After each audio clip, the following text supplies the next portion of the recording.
الحمد لله حمدا كثيرا كما أمر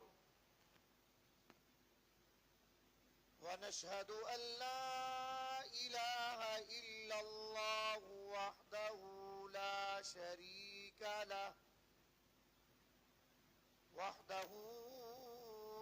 شريك له إرغاما لمن جحد به وكفر ونشهد أن سيدنا وسندنا وشفيعنا ومولانا محمدا عبده ورسوله لا نبي بعده ولا رسول بعده ولا معصوم بعده ولا كتاب بعد كتابه ولا أمة بعد أمته صلى الله تعالى عليه وعلى آله وأصحابه الذين هم خلاصة العرب العرباء وخير الخلائق بعد الأنبياء سيد الأنبياء والمرسلين وخاتم النبيين وهم مفاتيح الرحمة ومصابيح الغرر أما بعد فأعوذ بالله السميع العليم من الشيطان الرجيم اليوم أكملت لكم دينكم وأتممت عليكم نعمتي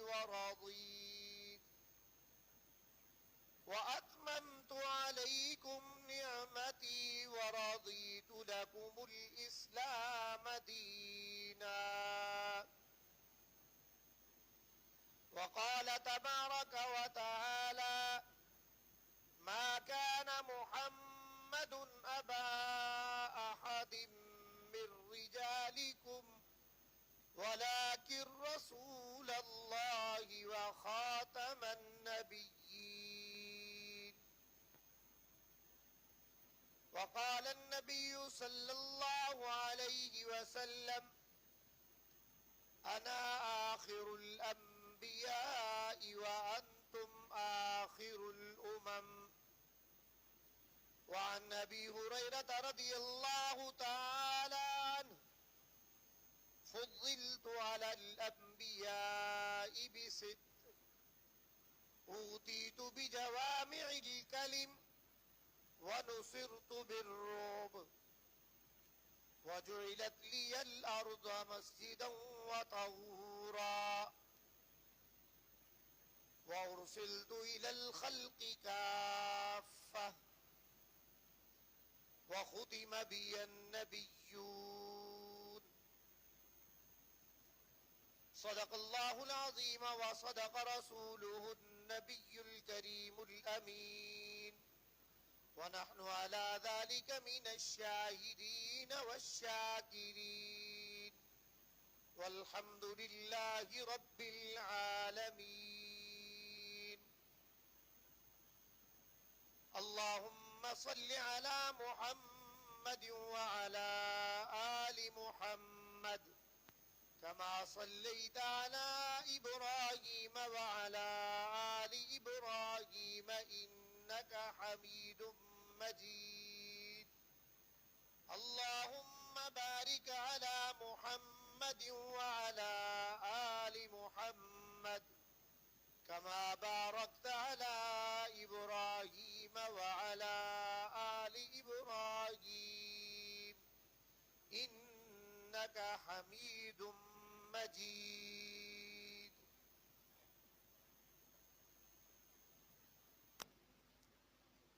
وہ آئے جن کے آنے کی زمانے کو ضرورت تھی. وہ آئے جن کے آنے کی زمانے کو ضرورت تھی.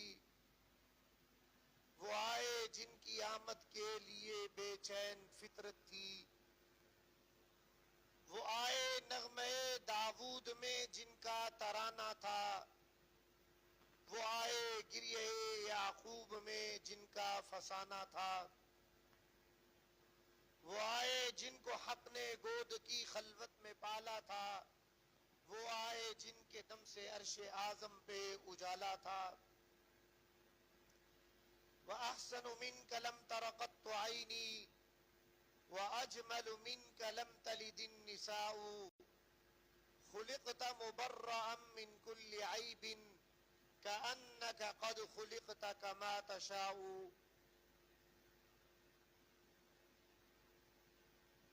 آج کا جمعۃ المبارک ماہ ربیع الاول کا پہلا جمعۃ المبارک ہے. ربیع کا معنی بہار اور اول کا معنی پہلی بہار. اسلامی مہینوں میں سے یہ ایک اہم ترین مہینہ ہے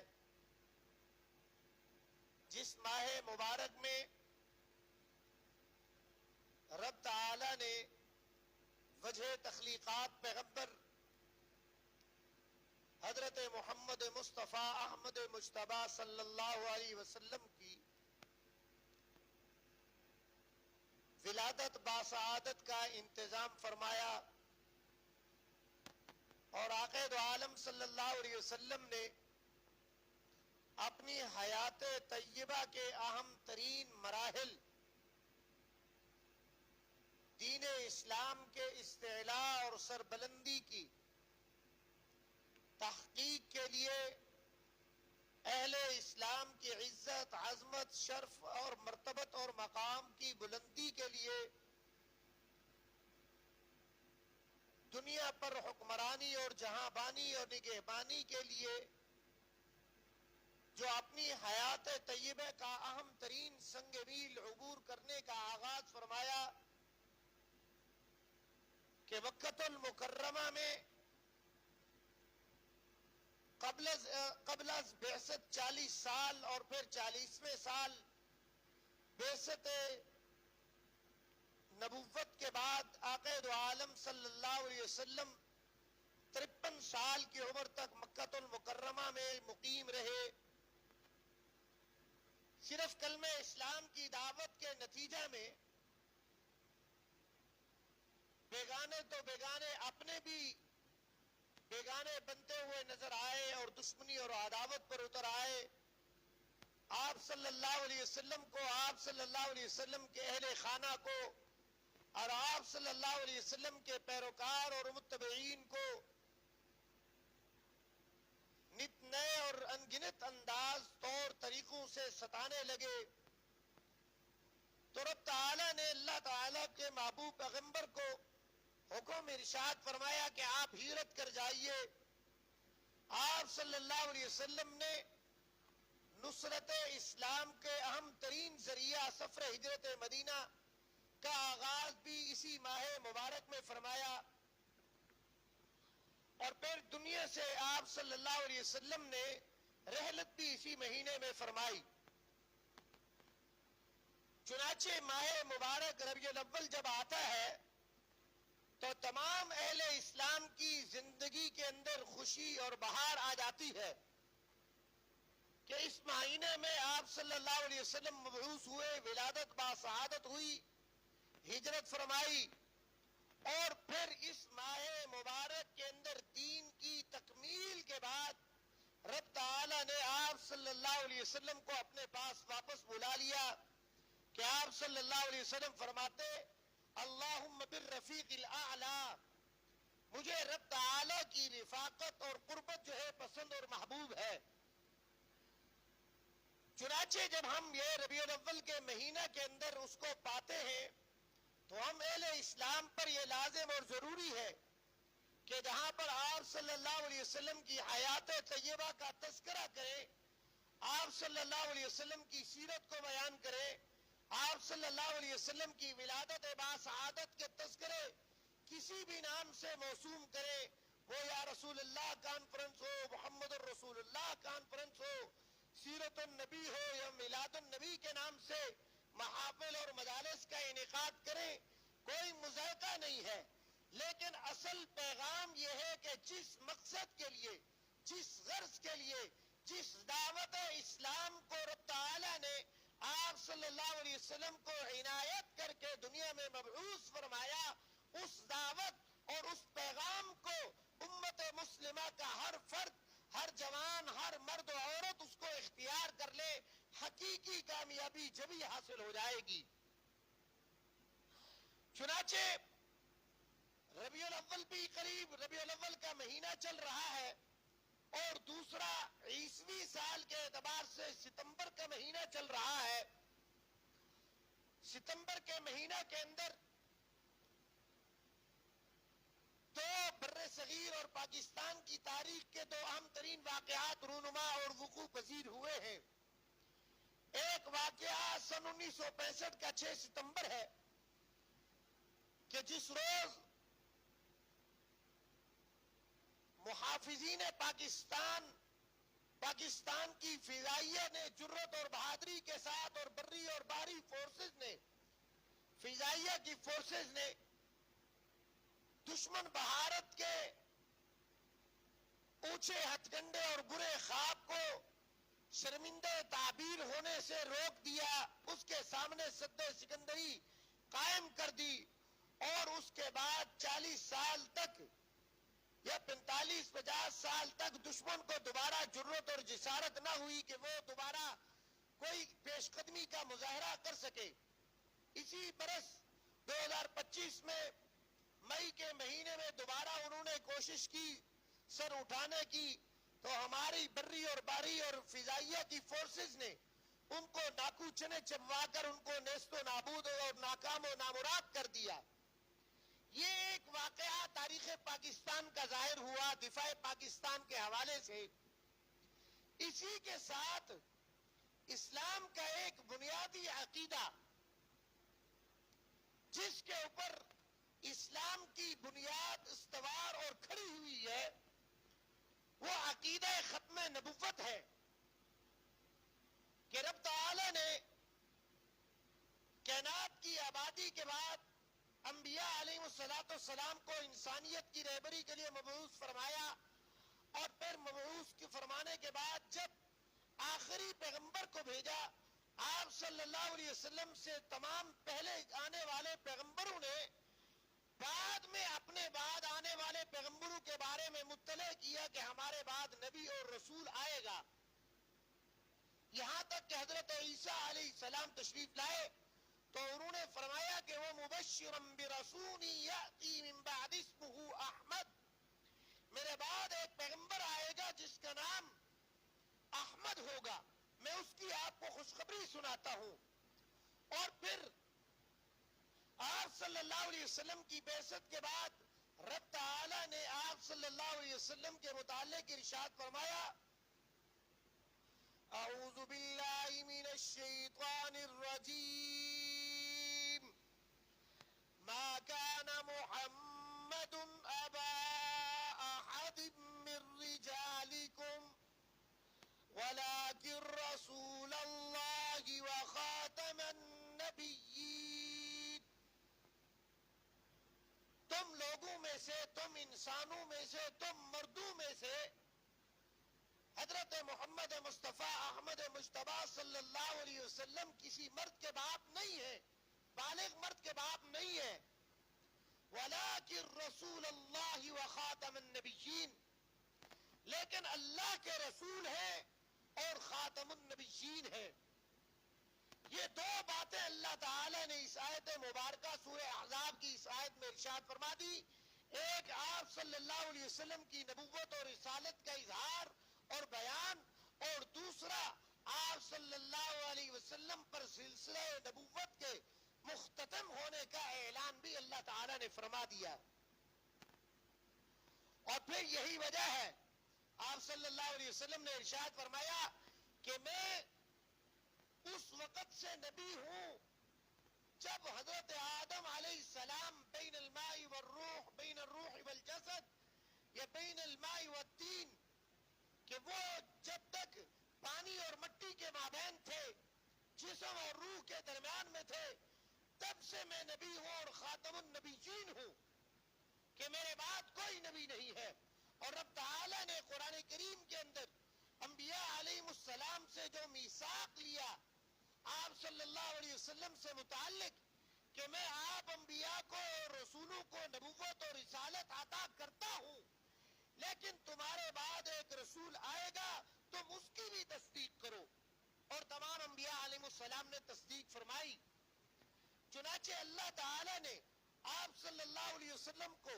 آخری نبی اور رسول بنا کر مبعوث فرمایا، اور اسی بابت آپ صلی اللہ علیہ وسلم نے ارشاد فرمایا کہ میرے بعد 30 کے قریب جھوٹے کذاب دجال ظاہر ہوں گے، نبوت کا دعویٰ کریں گے، لیکن وہ جھوٹے ہوں گے، ملعون اور مردود ہوں گے۔ اور پھر آپ صلی اللہ علیہ وسلم نے ایک رات خواب دیکھا۔ آپ صلی اللہ علیہ وسلم نے خواب میں دیکھا کہ میرے ہاتھوں میں 2 سونے کے کنگن ہیں اور دشمن ان کی طرف لپک رہے ہیں۔ تو فرشتوں نے آپ صلی اللہ علیہ وسلم کو حکم دیا کہ آپ پھونک مار دیجئے۔ جب آپ صلی اللہ علیہ وسلم نے پھونک ماری تو وہ دونوں جو ہے زائل ہو گئے، ضائع ہو گئے اور چلے گئے۔ تو آپ صلی اللہ علیہ وسلم نے اس کی تعبیر یوں بیان فرمائی کہ مجھے جو اللہ تعالی نے نبوت اور رسالت اور ختم نبوت کا اعزاز اور شرف بخشا ہے، اس کو چھیننے کی 2 لوگ کوشش کر رہے ہیں، اللہ تعالی ان کو ناکام اور نامراد کرے گا۔ چنانچہ اسود عنسی اور مسیلمہ کذاب، جو بنی حنیفہ قبیلے کا تھا، اس نے اور عبلہ، اسود عنسی کا جو نام عبلہ ہے، ان دونوں نے آپ صلی اللہ علیہ وسلم کی حیات طیبہ میں ہی نبوت کا دعویٰ کیا۔ اسود عنسی کو تو آپ صلی اللہ علیہ وسلم نے قتل کروا دیا، لیکن مسیلمہ کذاب نے ایک وفد کے ہمراہ مدینہ منورہ آیا اور آ کر آپ صلی اللہ علیہ وسلم کی خدمت میں حاضری کی بجائے وہ اپنے جو قبیلے کا سامان تھا اس کے پاس مقیم رہا۔ آپ صلی اللہ علیہ وسلم نے آنے والے تمام افراد کو، قبیلے کے لوگوں کو اکرام کیا، اعزاز دیا اور ان کو تحائف دیے، اور ان تحفوں کے اندر مسیلمہ کا بھی حصہ رکھ دیا، اور فرمایا کہ مسیلمہ شرف کے اندر تم سے کم نہیں ہے، دوسروں سے کم نہیں ہے، اور وہ چونکہ تمہارے سامان کی زیادہ راہ اور زیادہ سفر کی حفاظت کر رہا ہے تو اس کا بھی حصہ لیتے جائیے۔ اب جب وہ لوگ اس کے پاس گئے اور اس کو جا کے عرض گزار کی باتیں بتائیں تو اس نے کہا دیکھا نا، اس سے مراد یہ ہے کہ اللہ تعالی نے جو آپ صلی اللہ علیہ وسلم کو نبوت اور رسالت دی ہے اس میں سے مجھے حصہ ملے گا، میں تم میں سے معزز ہوں، مکرم ہوں اور اعلیٰ مقام پر فائز ہوں۔ چنانچہ وہ یہ دعویٰ کر کے، یہ بات کر کے واپس چلا گیا، اور آپ صلی اللہ علیہ وسلم احقاق حق اور ابطال باطل کے لیے اس کے پاس گئے اور اس کو جا کے کہا کہ میری نبوت پر ایمان لے کے آؤ، میری نبوت اور رسالت اور ختم نبوت پر ایمان لے کے آؤ۔ تو اس نے کہا ایک شرط پہ ایمان اور اسلام قبول کرتا ہوں، وہ یہ ہے کہ آپ مجھے اپنے بعد امر نبوت دے کے چلے جائیں، میں آپ کو نبی مانتا ہوں لیکن نبوت کا سلسلہ جاری رہے، مجھے یہ اعزاز دیتے چلے جائیں۔ تو آپ صلی اللہ علیہ وسلم کے دست اقدس میں اس وقت کھجور کی چھڑی اور لاٹھی اور عصا تھا۔ آپ صلی اللہ علیہ وسلم نے فرمایا اے مسلمہ، اگر تو مجھ سے یہ بھی مانگے تو میں تمہیں یہ بھی عطا نہیں کروں گا، نبوت تو دور کی چیز ہے۔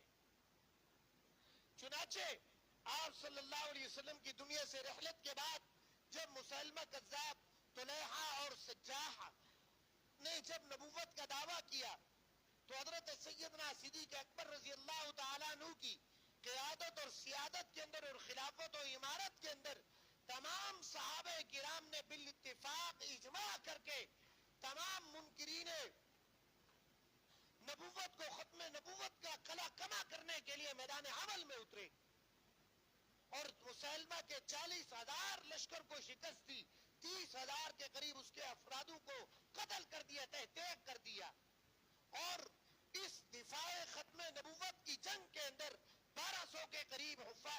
مسلمان صحابہ کرام شہید ہوئے اور ان میں سے 700 قراء حفاظ کرام تھے جو جام شہادت میں جنہوں نے نوش کیا. یہ دفاع ختم نبوت کے اندر عقیدہ، ختم نبوت کا عقیدہ اسلام کے اندر غیر محمولی اہمیت کا حامل ہے. چنانچہ علماء امت نے لکھا ہے جہاں پر آپ صلی اللہ علیہ وسلم کی نبوت اور ختم نبوت پر ایمان لانا لازم اور ضروری ہے، بجز اس کے کوئی شخص مومن نہیں ہو سکتا. اسی طریقے سے آپ صلی اللہ علیہ وسلم کی مد مقابل اور نبوت کے بعد اگر کوئی شخص نبوت کا دعویٰ کرتا ہے اور اس کی نبوت اور رسالت کے بارے میں کوئی آدمی جو ہے تشکیک میں مبتلا ہوتا ہے کہ ممکن ہے یہ ذلی اور بروزی، تشریعی اور غیر تشریعی طور پر نبی ہو سکتا ہے، وہ شخص بھی جو ہے خارج از اسلام ہو جاتا ہے.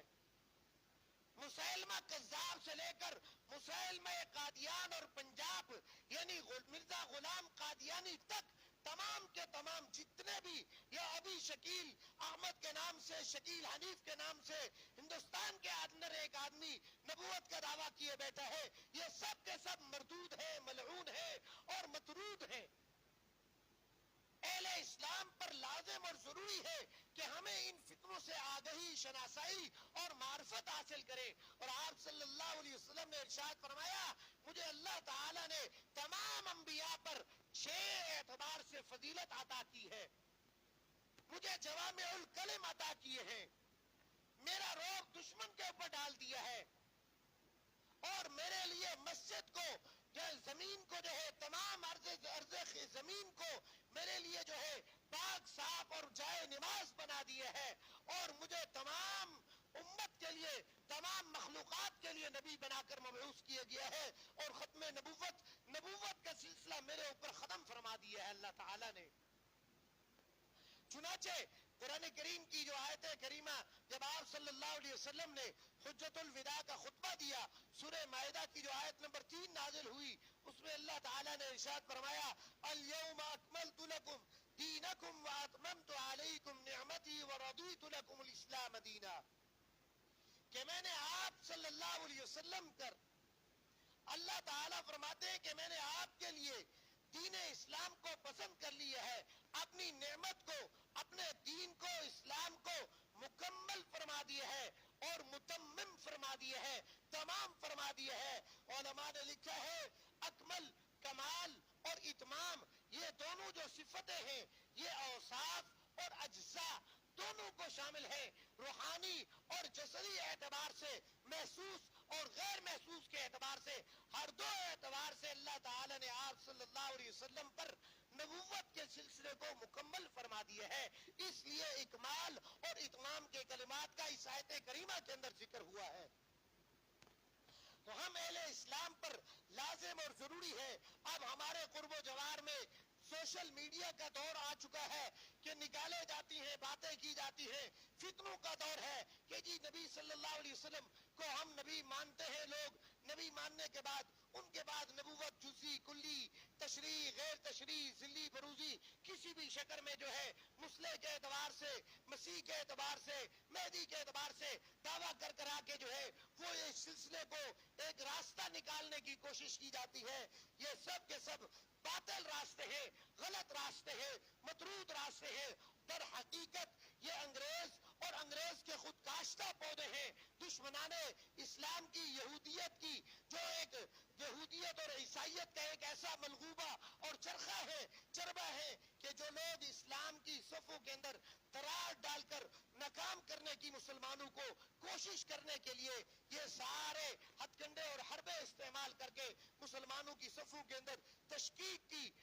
صفوں کو، جال کو بچھانے کی کوشش کرتے ہیں. در حقیقت حضرت عیسیٰ علیہ السلام جو قرب قیامت میں تشریف لائیں گے اور وہ بھی ان کی آمد بھی اگرچہ وہ اللہ تعالیٰ کے نبی اور رسول تھے لیکن دنیا میں تشریف جب لائیں گے دوبارہ تو وہ حضور نبی رحمت صلی اللہ علیہ وسلم کی امت کے متبع بن کے اور دین اسلام کی تبلیغ اور دعوت دیتے ہوئے نظر آئیں گے. وہ الگ سے اپنی نبوت کے اوپر تشریف نہیں لائیں گے.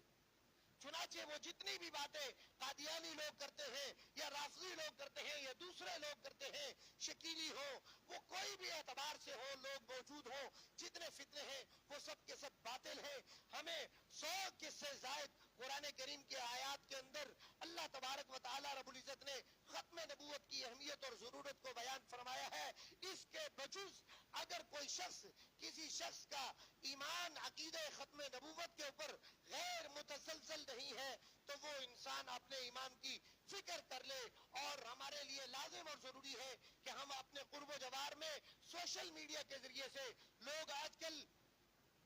آسان سی بات آ گئی ہے کہ جی قرآن اور اسلام کے ساتھ، نماز اور قرآن کے ساتھ، مسجد اور مدرسے کے ساتھ تعلق قائم کرنے کی کوئی چندہ ضرورت باقی نہیں ہے. سوشل میڈیا آ گیا، موبائل آ گیا ہے، اس پہ اے آئی آ گئی ہے. لکھیں اپنے جی بی ٹی چیٹ آ گیا ہے، اس کے اوپر جو آپ سوال لکھیں آپ کو اس کا جواب میسر آ جاتا ہے. نہ کسی مفتی کی ضرورت، نہ کسی عالم کی ضرورت. اللہ کے بندو، تحقیق، تفتیش اور جستجو، فحص اور تمحیص کی صلاحیت آپ کہاں سے لائیں گے؟ اگر علماء اور مسجد مدرسہ سے تعلق توڑ لیں گے تو پھر وہی آپ صلی اللہ علیہ وسلم کی بات متحقق ہو جائے گی کہ قرب قیامت کے اندر فتنے کا اس قدر دروازہ کھل جائے گا کہ انسان صبح کو مسلمان تو شام کو کافر ہوگا، شام کو مسلمان تو صبح کو کافر ہو جائے گا. ان تمام فتنوں سے، فتنہ دجال سے اور دجالیین اور شیاطین کے فتنوں سے حفاظت کے لیے لازم اور ضروری ہے